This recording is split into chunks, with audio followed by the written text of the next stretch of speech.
Hi, this is MIcornus Phokane, the leader and the founder of the Young Men Empowerment Forum.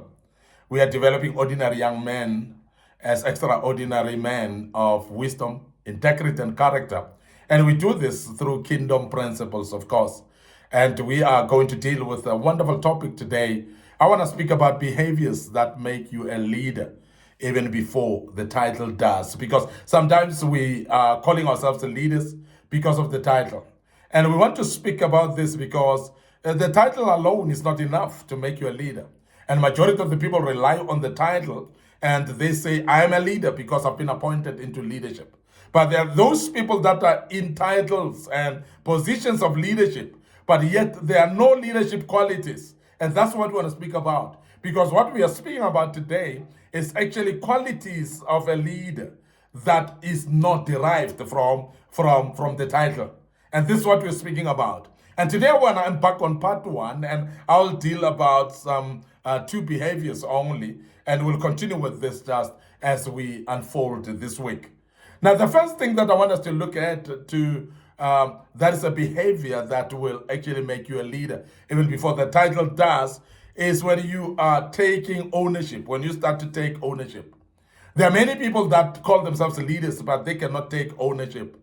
They cannot take ownership at all. And everything that they do, they blame others and they actually shift blame to everyone else except themselves. Now, that is lack of taking ownership. Now, leaders are able to own up.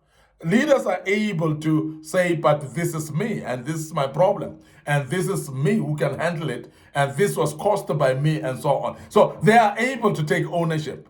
Now, you handle problems without waiting for someone to fix them. Because there are many times whereby many people calling themselves leaders, they are actually waiting for everybody, they're waiting for people to come and step in and solve issues. And sometimes you've been allocated a task, while you're busy supposed to be doing the task and finish it. If a problem emanates from that task, and there are those people that will forever be calling for the manager to come, the boss to come, and so on. Well, when you are a leader, you must be able to handle problems without waiting for someone. Now, this is what we talk about taking ownership. Because you look at the situation, you say, but this problem is facing me, not my boss. This problem is facing me, not my leader. But I'm a leader on my own right. I must actually attend to this problem and I must deal with this problem and get it solved without sitting and waiting for someone.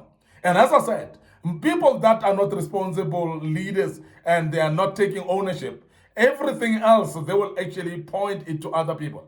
When it is good, it is them who has done it. But when it's something that has gone wrong, they always point a finger at someone else. Remember that as a leader, even though your subordinates might have done a mistake or caused a problem that is existing right now, a great leader is somebody who will get in and take responsibility and ownership to say, we will sort out this problem together. Though it is not actually a problem that emanated from your own fault, it could be that it emanated from your team member's fault because they've done a mistake and something wrong has gone wrong, and therefore you need to step in as a leader and show leadership by saying, I will make sure that things get sorted out. Now, leaders take ownership and they point things at themselves. They point fingers at themselves, not at anyone. So you cannot sit and blame other people and call yourself a leader.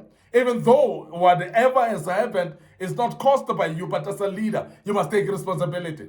There are times when, as a leader, you must say, yes, we are at fault, and take ownership, even though it is not you. But when you start to point at your subordinates, that they are the ones who have done the mistake, you start pointing at your fellow leaders, that they are the ones who have done the mistake, and you take yourself out of it as if you are not part of it, you are not a leader. A great leader is the one who will take ownership and say, I am in it as well, I'm part of it as well, I am taking ownership, and I will make sure that these problems get sorted out, because as a leader, I need to take charge and make sure that I sort it out. Now, it is very important behavior that when you have, it makes you a leader before the title. And there are people that are not appointed even as leaders. But when they start to take ownership in everything that they do, take ownership in a group work as well, those people, remember, they become great leaders. And that is why there are many people that were not leaders in the beginning, but because they've taken ownership of the work and task that's supposed to be done, they are regarded as leaders in that regard. Secondly, great leaders, or the behavior of a great leader, that shows before the title, is when you stay steady when things get messy. And remember that there are times when things go totally out of the hand, when people go south, when things are going south instead of going north, and when things are just falling apart, and it looks like there's nothing working out. And there are times like that. There are situations like that. And sometimes you are at a working place, you are at a project, for instance, you're managing a project, and things like crumble down, and it looks like everything is failing. Now, that particular time when things are messy, a good leader is that one that remains cool-headed. You become steady. You become somebody who is confident and remain actually cool-headed and manage things in a calmer manner. And that is when things are messy. And that's where you see great leaders. Now, stress hits sometimes, and you as a leader, it hits you as well. But we want to emphasize that leaders are great when they are able to absorb stress and don't display it aside. Because when you, as a leader, you start to display the stress as well, you're actually transferring it to your followers or your subordinates. And as a result, they start panicking themselves, and they cannot actually continue doing things, because if the leader is panicking, if the leader is under stress, so therefore, who are we then to become strong? So be strong for your own people as a leader, and that is very key. Stay steady when things are getting messy. Make sure that even when stress is hitting, you don't display it aside. So you don't spiral it either, because when you start to spiraling it to the subordinates, you're actually causing more panic unto the people, and you're actually messing up the project itself. And you're going to see people that are going to crash and not going to be confident to continue.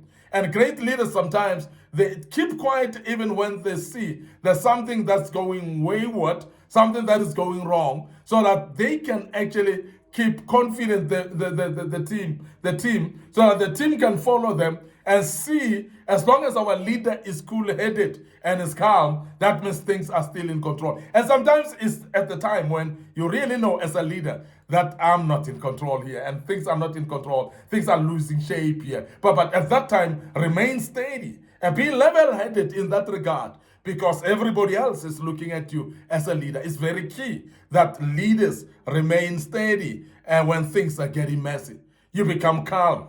Because calmness is the biggest quality of any leader. Ability to keep calm nerves and don't panic. And sometimes I always say to people that panicking and making your heart rate run faster doesn't actually solve any problem. It is very nice that you feel I'm actually involved by panicking and having your heart rate running fast. But the key thing here is the more calmer you are, the more you are able to think better. And therefore, you are able actually to come up with new ideas, innovative ideas that you can be able to apply in this particular situation. People that panic sometimes lose their mind. They lose their thought process. They lose their integrity in thinking.